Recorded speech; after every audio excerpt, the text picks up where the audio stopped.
నమస్తే welcome to 69 TV news కి స్వాగతం నేను రాణి ముందుగా హెడ్లైన్స్ చూద్దాం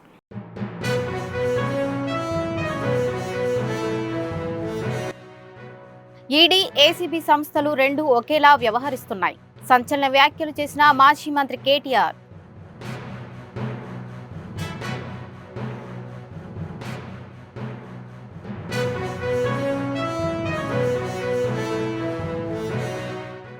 మంత్రి పొంగులేటి 1500 కోట్ల ల్యాండ్ స్కామ్ చేస్తున్నారు వివరాలు బయటపెట్టిన బీజేపీ ఎంపీ రఘునందన్ రావు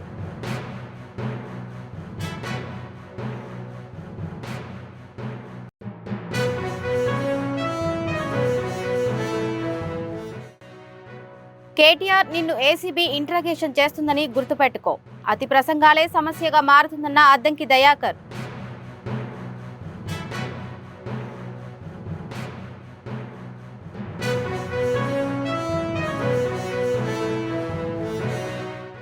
గతంలో టెక్నాలజీ ఐటీ గురించి మాట్లాడితే అవహేళన చేశారు ఇవాళ అదే తిండి పెడుతున్నాయన్న AP CM Chandrababu Naidu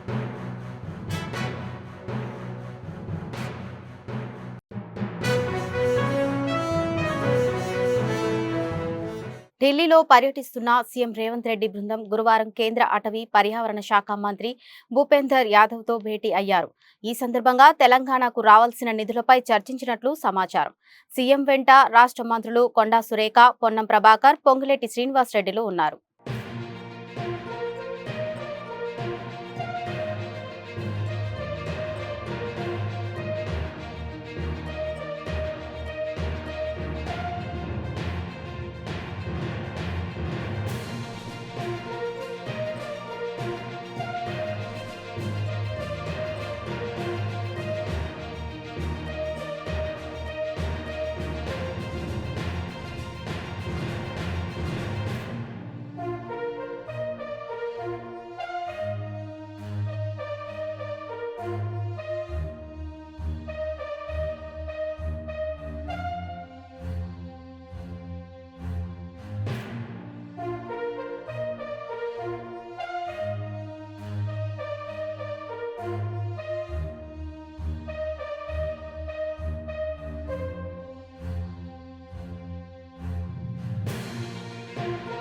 ACB విచారణపై BRS working president మాజీ మంత్రి కేటీఆర్ సంచలన వ్యాఖ్యలు చేశారు గురువారం విచారణ అనంతరం ఈడీ ఆఫీస్ ఎదుట మీడియాతో మాట్లాడిన ఆయన మళ్లీ అవే ప్రశ్నలు వేశారని విమర్శించారు ఈడీ ఏసీబీ సంస్థలు రెండు ఒకేలా వ్యవహరిస్తున్నాయి ఒకేలా ప్రశ్నిస్తున్నాయని తీవ్ర వ్యాఖ్యలు చేశారు ఎన్నిసార్లు పిలిచినా వస్తా ఏం అడిగినా చెబుతానని అన్నారు లేని అవినీతిపై కోట్లు ఖర్చు చేసి ఎంక్వైరీ చేస్తున్నారని విమర్శించారు రేవంత్ రెడ్డి మీద ఏసీబీ ఈడీ కేసులు ఉన్నాయి అందుకే నా మీద కేసులు పెట్టి వేధించే ప్రయత్నం చేస్తున్నాడని మండిపడ్డారు నాపై పెట్టే ఖర్చుతో పథకాలను మరింత సమర్థంగా అమలు చేయొచ్చని కేటీఆర్ అన్నారు రేవంత్ రెడ్డి వస్తే ఇద్దరం కలిసి జడ్జి ఎదుట కూర్చుందాం ఇద్దరి కేసులపై లై డిటెక్టర్ టెస్టులు చేయించుకుందామని సీఎం రేవంత్ రెడ్డికి కేటీఆర్ సవాల్ చేశారు జడ్జి ముందు కాకపోయినా ఎక్కడైనా బహిరంగ చర్చకు తాను సిద్ధమని ప్రకటించారు date place Revanth Reddy decide చేస్తే తాను వస్తానని ఛాలెంజ్ చేశారు రేవంత్ రెడ్డిపై ఉన్న కేసులపై చర్చకు సిద్ధమా అని సవాల్ చేశారు కేటీఆర్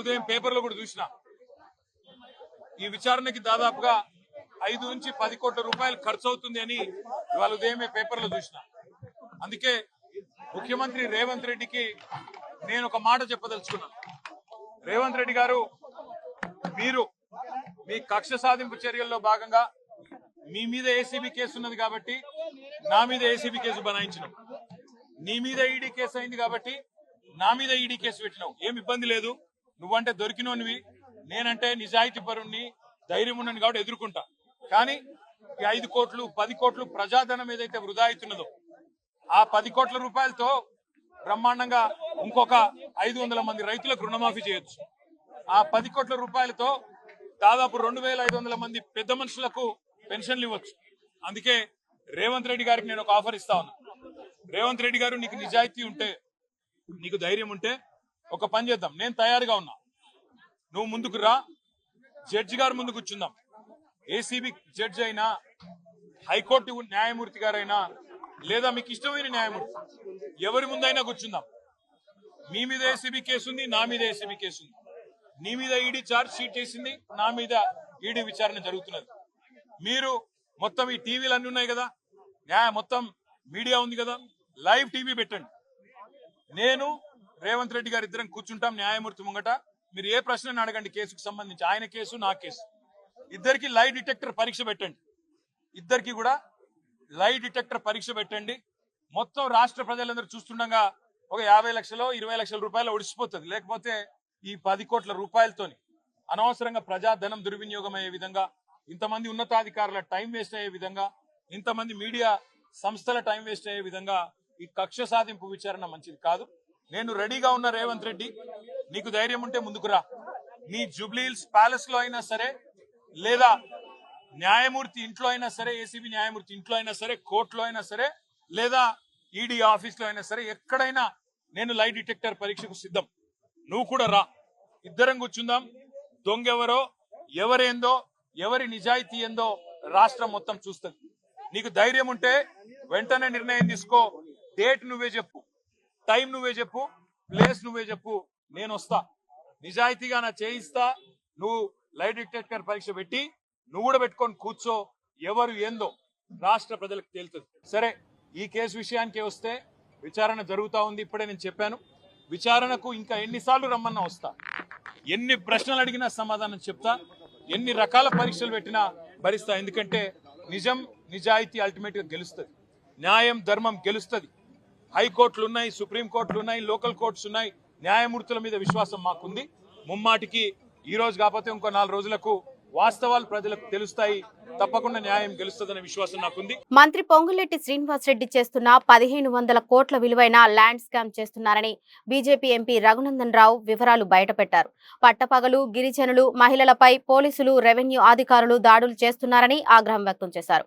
17 మంది గిరిజనుల మీద పండగపుట్ట కేసులు పెట్టారని, ఊరిలో గిరిజనులను పోలీసులు 4 రోజులుగా పరిగెత్తిస్తున్నారని ఆయన ఆరోపించారు. పోలీసులు వాళ్లు నిలబడి జేసీపీలు పెట్టించి సుమారు 1500 కోట్ల విలువైన ప్రభుత్వ భూములను ఒక పెద్ద మనిషికి అంటగట్టే ప్రయత్నం చేస్తున్నారని, దీనికి ఆయన ప్రభుత్వం సమాధానం చెప్పాలన్నారు. 9వ తారీఖు నుంచి సంక్రాంతి సెలవులు వచ్చినాయి కోర్టుకి. 20వ తారీఖు దాకా హైకోర్టుకు సెలవులు. కోర్టు ఆర్డర్ ఇచ్చింది సార్ అని మా వకీల్ సాబు ఇంకొంతమంది పోయి దండం పెట్టి దరఖాస్తు ఇద్దామని పోయారు. 17 కేసులు రిజిస్టర్ చేసిరు. మొత్తం గిరిజనులందరి మీద, ఇంక్లూడింగ్ మైపాల్ గౌడ్ మాజీ సర్పంచ్ వెల్మెలతో పాటు పోలీస్ స్టేషన్కి పోయిన ప్రతి ఒక్కరి మీద గత 4 రోజులుగా సెలవులలో ఒక్కొక్కరి మీద 307తో సహా పెట్టి ఊర్లో ఎవరు ఉండకుండా పోలీసు వాళ్ళు ఉరికిపిస్తారు. నీకెట్లా తెలుసు రఘునందన్ అంటుండొచ్చు. అందుకనే మేము గూగుల్ మ్యాపులు తెచ్చినాం. ఎన్ని పోలీసు బండ్లు ఉన్నాయి, ఎంతమంది పోలీసు వాళ్ళు ఉన్నారు. గోడలు కడుతుర్రు అన్న, నిల్చొని లిటరల్గా గోడలు కడుతుర్రు. అందుకని మా మీడియా మిత్రులందరికీ నేను సవినయంగా చేసేటువంటి అప్పీల్, రింగ్ రోడ్ కానుకొని 2 కిలోమీటర్ల దూరమే ఉంటుందండి. కొల్లూరు ఎగ్జిట్ తీసుకొని జర్రంత అవతలకి పోతే మీకు ఇది కనబడుతుంటుంది అన్న. ఇప్పుడు పోదామన్నా నేను వాహనాలు ఏర్పాటు చేస్తే దయచేసి పోదాం. మొత్తం ఈ 85 ఎకరాలలో 25 ఎకరాలకి నిత్యానందరెడ్డి గారికి సంబంధించిన భూములు ఇవి, అరవిందో కంపెనీకి సంబంధించిన భూములు అని చెప్పి పోలీసు వాళ్ళు 500 మంది నిలబడి అక్కడ డే అండ్ నైట్ లైట్లు పెట్టి, ఆ పక్కలకి ఏమైనా పోతే 144 సెక్షన్ ఉందని చెప్పి ఊరోళ్ళందరినీ బెదిరిస్తూ, లేడీస్ అని కూడా చూడకుండా మేమన్నీ ఆడియోలు, వీడియోలు, డ్రోన్ కెమెరాలు, మ్యాప్లన్నీ రికార్డ్ చేసినాం. నా విజ్ఞప్తి రాష్ట్ర ముఖ్యమంత్రి గారికి, డీజీపీ ఆఫ్ పోలీస్ తెలంగాణ గారికి, హైకోర్టు సర్వోన్నత న్యాయస్థానం దాంట్లో ఇన్వాల్వ్ కావద్దు, వాళ్ళ భూముల్ని డిస్టర్బ్ చేయొద్దని చెప్పిన తర్వాత మీ పోలీసోళ్ళు, మా పోలీసోళ్ళు, సంగారెడ్డి జిల్లా పోలీసోళ్ళు మొత్తం 3 రోజుల నుంచి ఒకటే డ్యూటీ చేస్తున్నారు. ఎడ చేస్తున్నారు అంటే వెల్మెల ఊరవతలే చేస్తున్నారు డ్యూటీ. వాళ్ళు నిలబడి జేసీబీలు, ఇటాచీలు పెట్టించి ఫ్రీ కాస్ట్ కాంపౌండ్లో వాళ్ళు పెట్టి సుమారు 1200 నుంచి 1500 కోట్ల రూపాయల విలువైన ప్రభుత్వ భూముల్ని ఒక పెద్ద మనిషికి అంటగట్టేటువంటి ప్రయత్నాన్ని కొనసాగిస్తుంది. 20వ తారీఖు దాకా కోర్టు లేదు. ఒక పోలీసు ఆయన అంటాడు, పేరు చెప్పను కానీ, ఏం చేసుకుంటారు అబ్బాయి, సోమవారం కోర్టు తీసినాక పోయి కంటెంప్ట్ వేసుకపో అంటాడు. ఆయన అనేకంటే ముందే మేము ఒక నోటీస్ కూడా ఇచ్చినాం, వకీల్ సాబుని పెట్టి కంటెంప్ట్ ఆఫ్ కోర్ట్ నోటీస్ కూడా ఇచ్చినాం. మళ్ళీ కేటీఆర్ నిన్ను ఏసీబీ ఇంట్రాగేషన్ చేస్తుందని గుర్తుపెట్టుకో. వెనుకట సినిమాలో అలీని మిషన్ టెస్ట్ చేసినట్లు నువ్వు ఏసీబీని టెస్ట్ చేయకని టీపీసీసీ అధికార ప్రతినిధి అద్దంకి దయాకర్ సూచించారు. నేరారోపణ చేయబడ్డ వ్యక్తివి, నీ పరిమితికి మించి మాట్లాడటం సబబు కాదని, అతి ప్రసంగాలే సమస్యగా మారుతుందని హితవు పలికారు. చట్టం మీద న్యాయం, గౌరవం ఉంటే ఆ వ్యవస్థలను గౌరవించి సహకరించాలన్నారు అద్దంకి దయాకర్. కేటీఆర్ నిన్ను ఏసీబీ ఎంక్వైరీ చేస్తున్నది, ఇంటరాగేషన్ చేస్తున్నది అనేది గుర్తుపెట్టుకో. వెనకటికి సినిమాల అలీనే మిషన్ టెస్ట్ చేసినట్టు నువ్వు ఏసీబీని టెస్ట్ చేయకు. నువ్వు నేరారోపణ చేయబడ్డ వ్యక్తివి. నీకున్న పరిమితి తెలిసినా బయటకు వచ్చి మీడియా కోసం మాట్లాడడం అనేది ఇది సబబు కాదనేది నా హితం. అన్నిటికంటే ముఖ్యంగా ఈరోజు నీ డాంబికాలో నీ ఓవర్ యాక్షన్స్ చూస్తుంటే సానుభూతి కంటే ఎక్కువ కూడా, నీ మీద ఉండే సానుభూతి కంటే ఎక్కువ కూడా నీ అతి ప్రసంగాల మరీ సమస్యగా మారుతున్న పరిస్థితి ఉంది. కాబట్టి చట్టం మీద, న్యాయం మీద గౌరవం ఉంటే ఆ వ్యవస్థలను గౌరవించి సహకరించాలి. అన్నిటికంటే ముఖ్యంగా ఏంటంటే నువ్వు వాళ్ళని టెస్ట్ చేస్తలే, నిన్నే వాళ్ళు ఎంక్వైరీ చేస్తున్నారు, దాంతోపాటు ఇంటరాగేట్ చేస్తున్నారు అనే విషయాన్ని గుర్తుపెట్టుకుంటే మంచిది. కాబట్టి మీడియాలో టీఆర్పీ కొరకు దేని కొరకు నీ ప్రయత్నాలని. ఏపీ ముఖ్యమంత్రి చంద్రబాబు రాష్ట్ర సచివాలయంలో మీడియా సమావేశం నిర్వహించారు. పోలవరం ప్రాజెక్టు ఏపీకి జీవనాడి అని అన్నారు. కానీ గత ప్రభుత్వ హయాంలో పోలవరం ప్రాజెక్టును గోదావరిలో కలిపేశారని వ్యాఖ్యానించారు. అదే సమయంలో అమరావతిని కూడా భ్రష్టు పట్టించారని మండిపడ్డారు. రాష్ట్రంలో పెట్టుబడులు పెట్టేందుకు ఎవరైనా వెనుకాడే పరిస్థితి నెలకొందని తెలిపారు. గతంలో తాను టెక్నాలజీ గురించి, ఐటీ గురించి మాట్లాడితే అవహేళన చేశారని, కానీ ఇవాళ అదే టెక్నాలజీ తిండి పెట్టడం కాదు, మనుషులను ఎక్కడికో తీసుకెళ్తోందని చంద్రబాబు వ్యాఖ్యానించారు. ఇప్పటి రోజుల్లో సెల్ ఫోన్ లేకుండా ఉండలేని పరిస్థితి నెలకొందని అన్నారు సీఎం చంద్రబాబు. సంక్షేమ కార్యక్రమాలకు నాంది పలికి కంటిన్యూగా ఎన్ఫోర్స్మెంట్ చేస్తామని చెప్పాం. అదే మరిగా వచ్చిన 7 నెలల్లో స్వర్ణ ఆంధ్రప్రదేశ్ విజన్ 2047 తీసుకొచ్చాం. దాంట్లో నిర్దిష్టమైన ఆలోచనలు పెట్టుకున్నాం. ఇక్కడ మీరు చూస్తే ఇండివిజువల్, ఫ్యామిలీ, సొసైటీ. ఒక వ్యక్తి పూర్తిగా ఆనందంగా ఉంటే ఆ కుటుంబం పూర్తిగా ముందుకు పోయే పరిస్థితి వస్తుంది. ఇండివిజువల్ అడ్రస్ చేయాలి. ఓసారి ఇంట్లో కూడా మనం చూస్తే పిల్లలు కూడా తల్లిదండ్రులు చూసుకోలేని పరిస్థితి. ఈరోజు నేను పెన్షన్ ఇచ్చాను. పెన్షన్ ఇచ్చిన తర్వాత ప్రతి ఒక్క ఓల్డ్ పీపుల్ చూసుకోవడానికి పిల్లలు సిద్ధంగా ఉన్నారు. You can imagine that. 1 pension, అది కూడా నేను 4,000 ఇచ్చాను, 6,000 ఇచ్చాను, 10,000 ఇచ్చాను, 15,000 ఇచ్చాను, వల్నరబిలిటీ బట్టి. 4,000 రూపాయలు ఏజ్ మితంతులు వీళ్ళకందరికి ఇచ్చాను. అదే సమయంలో 6,000 రూపాయలు దివ్యాంగులకు ఇచ్చాను. అదే సమయంలో 10,000 రూపాయలు కిడ్నీ పేషెంట్స్ ఇలాంటి వాళ్ళందరికీ 10,000 ఇచ్చాను. 15,000 మంచం మీదనే శాశ్వతంగా ఉండి ఒక అటెండెంట్ కావాల్సి వస్తే ఇంట్లో వాళ్ళు తిట్టుకోకుండా కనీసం 15,000 వస్తూ ఉంది, వెసులుబాటు ఉంది అనే పరిస్థితి వాళ్ళనైతే ఇచ్చాం. దానివల్ల మనుషుల్ని మనుషులుగా ట్రీట్ చేసే పరిస్థితి వచ్చింది. ఇండియాలో అన్ని కల్చర్ కంటే మన కల్చర్ ఎక్స్ట్రార్డినరీ. ఫ్యామిలీ వ్యవస్థ వల్ల సెక్యూరిటీ చాలా పర్ఫెక్ట్గా ఉంటుంది. అలాంటి వ్యవస్థ మన భారతదేశానికి ఒకటే ఉంది. ఈ ప్రోగ్రాం వల్ల ఇండియన్ వ్యవస్థ బాగుపడింది. ఇప్పుడు ఇంకొక పక్కన మీరు గుర్తుపెట్టుకోవాల్సింది, ఇండియాకు ఉండే అడ్వాంటేజ్ ఎక్కడ లేవు. ఆధార్, ప్రతి ఒక్క వ్యక్తిని ఐడెంటిఫికేషన్ ఆధార్ చేసేస్తుంది.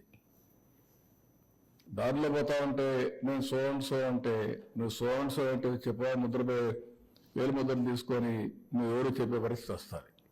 ఏ ఊరు ఎక్కడి నుంచి వచ్చో అన్నీ కూడా వచ్చేస్తాయి. That is it is com. ఇప్పుడు ఇక్కడ నేను తీసుకొచ్చింది ఏంటంటే హౌస్కి వీళ్ళందరినీ కలిపాను. విడిగా ఉన్నారు ఇంతవరకు. ప్రధానమంత్రి గారు ఆయుష్మాన్ భారత్ పెట్టినా, లేకపోతే పెన్షన్ ఇచ్చినా, లేకపోతే రైతు భరోసా ఇచ్చినా విడిగా ఇస్తూ ఉంటారు.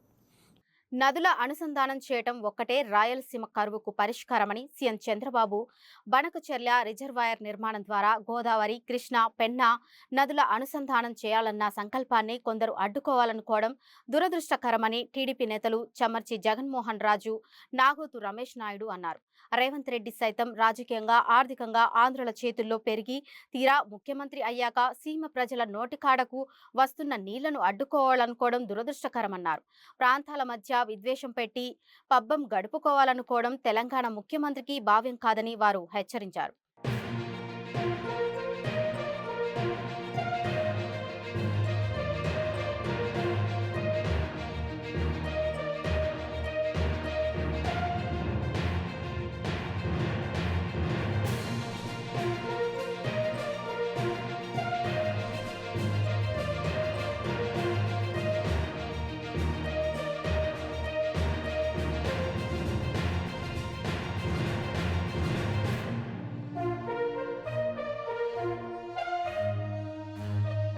చిన్న చిన్న మెయింటెనెన్స్ లో ఉన్నటువంటి సమస్యలన్నింటినీ కూడా పరిష్కరిస్తూ ఈ ఒంటిమిట్ట చెరువు కూడా నీళ్లు ఇవ్వాలన్నటువంటి ప్రయత్నాన్ని గత 3 నెలలుగా చేస్తూ వస్తూ ఉన్నాం.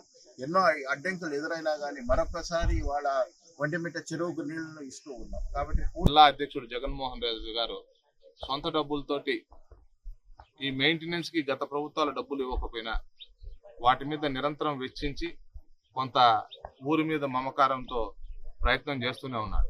ఇప్పటికి కూడా బాకీలు గత ప్రభుత్వం చెల్లించాల్సినటువంటి ఉన్నాయి. ఆ విధంగా గత ప్రభుత్వంలో మరుగున పడ్డాయి. ఈ ప్రాంతంలో తాగునీరు కానీ సాగునీటికి ఇబ్బంది పడినటువంటి పరిస్థితి. ఈరోజు ఈ యొక్క ప్రాజెక్ట్ ని ప్రారంభించడం ఏదైతే ఉందో చాలా సంతోషం. కానీ ఈ సందర్భంగా ఒక సంతోషకరమైనటువంటి విషయం ఏంటంటే చంద్రబాబు నాయుడు గారి యొక్క ఆలోచన విధానం ఏదైతే ఉందో బనకచెర్లకు పట్టిసీమ ద్వారా వచ్చేటువంటి నీరుని గోదావరి నీళ్లు తీసుకొచ్చి కృష్ణాలో వేయడం ద్వారా, కృష్ణాలో వేసినటువంటి నీళ్ళన్నీ కూడా పెన్నాలో కలపడం ద్వారా, పెన్నా ద్వారా సోమశిలకి లింక్ చేయడం ద్వారా రాబోయే రోజుల్లో రాయలసీమలో కరువు ఛాయలు కనపడకూడదు అనేటువంటి ఉద్దేశంతో మహాసంకల్పం తీసుకొని ప్రయత్నం చేశారు. అయితే రేవంత్ రెడ్డి గారు దురదృష్టకరమైనటువంటి విషయం ఏంటంటే ఆంధ్రులందరూ కూడా అభిమానంతో రేవంత్ రెడ్డి గారికి ఓట్లేసి గెలిపించారు, ముఖ్యమంత్రి అయ్యాడు. అదే వ్యక్తి ఈ రోజు కిరికిరీలు పెడుతున్నారు. ప్రముఖ పుణ్యక్షేత్రం సింహాచలం సింహాద్రి అప్పన్న ఆలయంలో రాపత్తు ఉత్సవాలు ఘనంగా జరిగాయి. ఆలయ అర్చకులు శాస్త్రోక్తంగా స్వామివారికి శ్రీరామ అలంకరణ చేసి శ్రీదేవి, భూదేవి సమేతంగా సింహగిరి మాడవీధుల్లో తిరువీధి నిర్వహించారు. ఈ కార్యక్రమానికి భక్తులు పెద్ద ఎత్తున పాల్గొని స్వామివారిని దర్శించుకున్నారు. మహిళల కోలాటం ప్రదర్శన ఆకట్టుకుంది. 19 వరకు జరిగే ఉత్సవాల్లో రోజుకో అలంకరణలో స్వామివారికి తిరువీధి నిర్వహిస్తారు.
బులెటిన్ ముగించే ముందు హెడ్లైన్స్ మరోసారి చూద్దాం.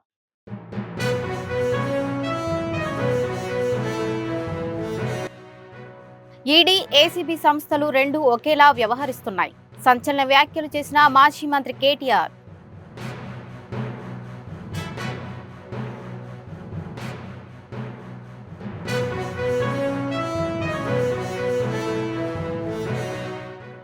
మంత్రి పొంగులేటి 1500 కోట్ల ల్యాండ్ స్కామ్ చేస్తున్నారు.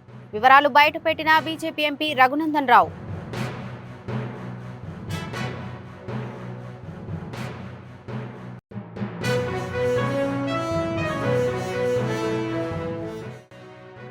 కేటీఆర్, నిన్ను ఏసీబీ ఇంట్రాగేషన్ చేస్తుందని గుర్తుపెట్టుకో. అతి ప్రసంగాలే సమస్యగా మారుతుందన్న అద్దంకి దయాకర్.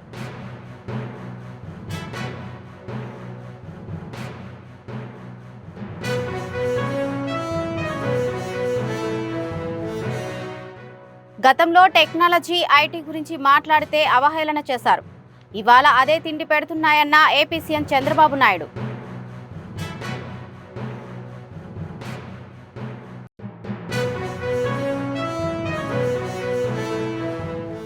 ఇవి ఇప్పటివరకు ఉన్న అప్డేట్స్. మరిన్ని అప్డేట్స్ కోసం చూస్తూనే ఉండండి 619 న్యూస్.